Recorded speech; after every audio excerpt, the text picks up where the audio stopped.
The umbrella comes to us from the east, from nations living under a burning sun, to whom shade is therefore agreeable. We can understand how the giving of shade came easily to be regarded as a symbol of majesty. In the apocryphal book of Baruch occurs the passage, "We shall live under the shadow of Nebuchadnezzar, king of Babylon, and under the shadow of Balthazar, his son." Primitively, kings gave audience and delivered judgment seated under trees, not only because of the comfort of the shade, but also because of the symbolism. So, when Ethelbert, king of Kent, received St. Augustine, he was seated under an oak, and Wagner is quite right when, in the opening scene in Lohengrin, he makes King Pepper hold his court enthroned under a tree.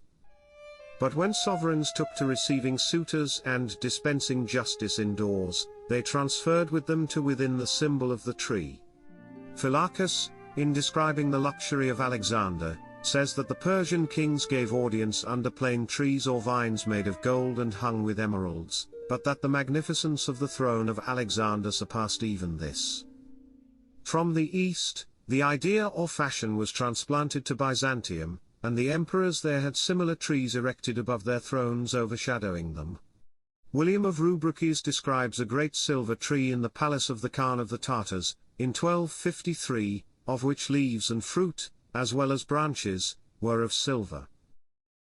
But kings went about, and wherever they went their majesty surrounded them, and consequently, with the double motive of comfort and of symbolism, the umbrella was invented as a portable canopy or tree over the head of the sovereign. The Greeks noticed and disapproved of the use of the umbrella.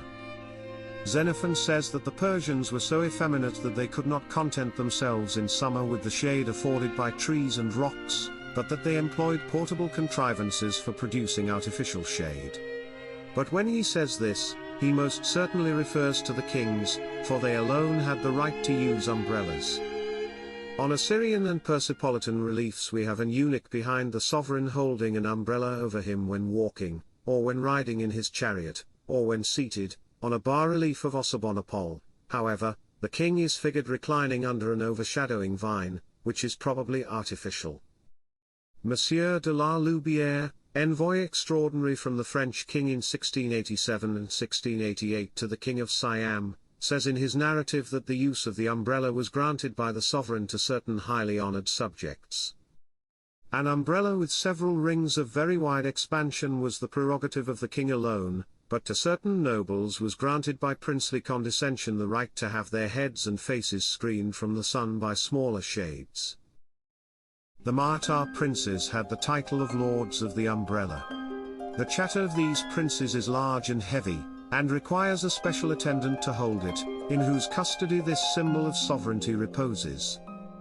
In 1855 the King of Burma directed a letter to the Marquis of Dalhousie in which he styles himself His Glorious and Most Excellent Majesty, reigning over the umbrella-wearing princes of the East. Du Halde says that in the imperial palace at Beijing there were umbrellas always ready for the emperor, and when he rode out, a canopy was borne on 2 sticks over his head to shade him and his horse. Of Sultan Muhammad Aladdin we are told that he adopted insignia of majesty hitherto used in India and Persia and unknown in Islam. Among these was a canopy or umbrella held over his head when he went abroad. Of one umbrella we are told that it was of yellow embroidered with gold and surmounted by a silver dove. But as the umbrella was the symbol of majesty held over the king's head, it behoved the royal palace to imitate the same, and by its structure show to all that it was the seat of majesty. Thus came into use the cupola or dome, and what was given to the king's house was given also to the temples. In Perret and Chapuis's conjectural reconstruction of the Temple of Belus, near Babylon, above the 7 stages of the mighty pyramid, is the shrine of the god surmounted by a dome. In all likelihood this really was the apex of the pyramid. The dome was a structural umbrella held over the supreme god. The great hall of audience of the Byzantine emperors was surmounted by a cupola. From the royal palace the cupola passed to the church, as the crown of the house of the King of Kings, and a dome was erected over the Church of the Holy Sepulchre by Constantine, and over the Church of the Eternal Wisdom by Justinian. The great dome or umbrella by no means excluded the lesser one beneath it, and kings' thrones under cupolas were also over-canopied by structures of wood, or marble, or metal. Such a baldacchino is seen over the sun god in a bas-relief at Sippar. It became common, and when of wood or metal, was sculptured, or when of textile work, was embroidered with leaf and flower work, retaining a reminiscence of the original tree beneath which the king sat and held court. It also passed to the church, and became a subsidiary umbrella over the altar. Paul the Silent in the 6th century describes that in the church of Saint Sophia at Constantinople as a dome resting on 4 silver pillars. Constantine erected much the same sort of domed covering above the tomb of the apostles in Rome. In the catacombs, the vaulted chapels and the overarched recessed tombs are all attributable to the same idea, nor has the original notion been lost in them, for they are frescoed over with vines, bays, and other foliage. The most beautiful instance is also the earliest, the Squire crypt in the cemetery of Praetextatus, which dates from the 2nd century. Here the entire vault is covered with trailing tendrils and leaves with birds perched on them. A couple of centuries later the original idea was gone, and we find, instead of a growing tree, only bunches and sprigs of flowers.